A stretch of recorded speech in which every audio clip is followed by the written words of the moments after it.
करके उस प्रसादी को इकट्ठा कर लेते थे। और आश्चर्य इस बात का है कि उस झूठन प्रसादी को इकट्ठा करके फिर ठाकुर जी का भोग लगाते थे।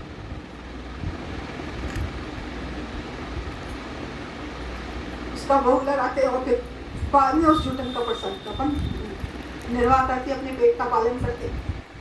एक बार किसी संत ने देखा और उन्होंने भी देखा कि ये तो पागल बाबा ठीक नहीं करते, हमारी झूठन प्रसादी को लेकर के और ये भगवान का भोग लगाते, चलो खुद खा ले तो ठीक भी है।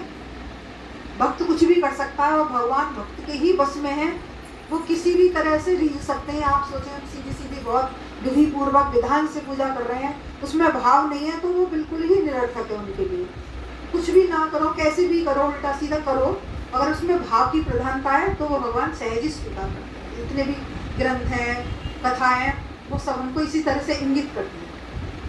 अब उन्होंने संतों ने सलाह करी कि हम ऐसा करेंगे कि हम पत्थर पे बिल्कुल भी जूठन नहीं छोड़ेंगे। अब सबने अपना कर लिया कि भाई सलाह, और उस पत्तल पे किसी ने एक कण भी नहीं छोड़ा। अब महाप्रभु तो सारा काम करते थे, ये पागल बाबा सेवा करते थे। पागल बाबा के हमने भी दर्शन करने बचपन में अपने पिताजी माता के साथ में। तो अब पत्तल पर कुछ नहीं, उन्होंने सारी पत्तलें फिर इकट्ठी करी।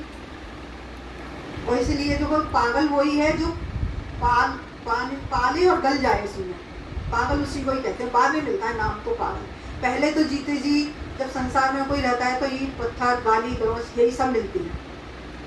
तो ठाकुर जी रक्षा करते हैं और उसे हरा सोना बना देते हैं। जो भी अपनी श्रद्धा से, भाव से ठाकुर जी की ओर लगता है, भगवान उसे छोड़ते नहीं है, अपनी ही दृढ़ता होनी चाहिए। अब उन्होंने सारी पत्तल पे से झूठन, अंगूठे से भूख लग रही थी, सारी पत्तलें झूठन निकाली, अंगूठे से खींच करके जो भी थोड़ा सा रस रह जाता है पत्तलों पे से, थोड़ी सी एक कटोरी जरा सी निकली। जब उन्होंने छोड़ना ही नहीं था तो निकलने कहाँ थी। अब वो थोड़ा सा प्रसाद इकट्ठा हुआ, महाप्रसादी। अब ठाकुर जी को तो भूख लग रही थी तो मुँह में रख लिया। अब याद आया बाबा को कि हमने भूख तो लगाया ही नहीं, क्या करें, तो मुँह में ही रह गया और उन्होंने निकला नहीं, मुँह में ही रह गया कि अरे क्या करें। भगवान तो घटघटवासी हैं, आए और मुंह में से निकाल कर कह रहे तू बाबा का हाथ पकड़ लिया, अरे तू इस महाप्रसाद को अकेले ही पालेगा क्या।